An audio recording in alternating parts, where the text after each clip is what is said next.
কর্মী প্রধান সর্বস্তরের জাকের ভাইরা সবাই আমার সালাম নেবেন। আসসালামু আলাইকুম।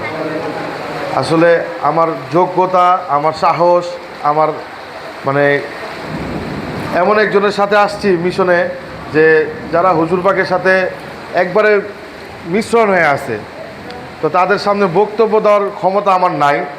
তো মাইক ছাড়া একটু কথা বলি। আসলে আপনাদের সামনে বক্তব্য দেওয়ার কিছু নাই। আমরা চাচা মেয়ের একটা মেসেজ নিয়ে আসছি, জাস্ট ওই মেসেজ দুইটা দিব, দিয়ে আমি বসে যাব।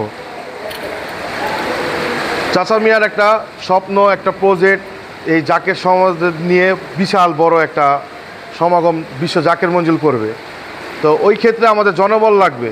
দেখেন, আজকে এই পল্টন থানায় আমাদের লোক নাই, একটা ঐতিহ্যবাহী থানা পল্টন থানা, অনেক লোক ছিল। তো আজকে দেখেন যে আমরা আমাদের বাপ চাচারা যদি ওনাদের ছেলে নাতি নাটকর এই দরবার শরীফের সাথে মিশায় রাখতো, তাহলে আজকে হয়তো বা এই পরিস্থিতি আমাদের দেখতে হইতো না। এটা আমাদের ব্যর্থ। আমার কথাটা মনে কষ্ট নিয়েন না আপনারা। আজকে এই কাকার ছেলেরা আনতে পারতো, কাকার ভাইরে আনতে পারতো, ফ্যামিলি মেম্বার কেউ না কেউ আছে অবশ্যই। তো আপনারা 2 জন 4 জন 5 জন যদি থাকেন, 5 জনের সাথে একজন করে যদি ফ্যামিলি মেম্বার আসতো, এখানে 10 জন মিনিমাম উপস্থিত থাকতো।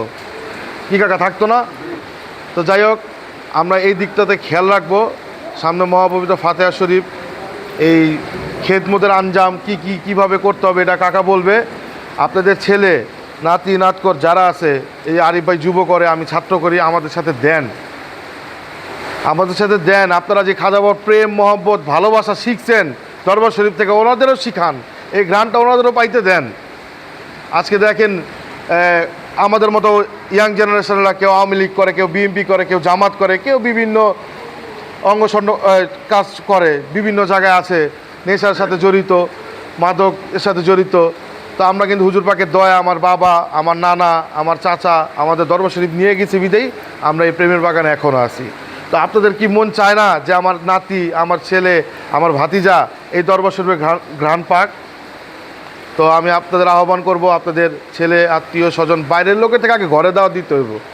ওই যে আমার সালাম কাকা কইছিল ঘরে বাইরে তরিকা করতে হবে, নাহলে হইব না। মানে ঘরের লোকজনই আগে দরবার শরীফে করতে হবে। তো অনেক কথা বলে ফেললাম মিশন প্রধানের সামনে। তো আমার কথা যদি কোনো ভুল ব্যাধি হয়ে থাকে আমাকে ক্ষমা দৃষ্টিতে দেখবেন। এই বলে আমার বক্তব্য শেষ করলাম। আসসালামু আলাইকুম রহমতুল্লাহি ওয়া বারাকাতুহু।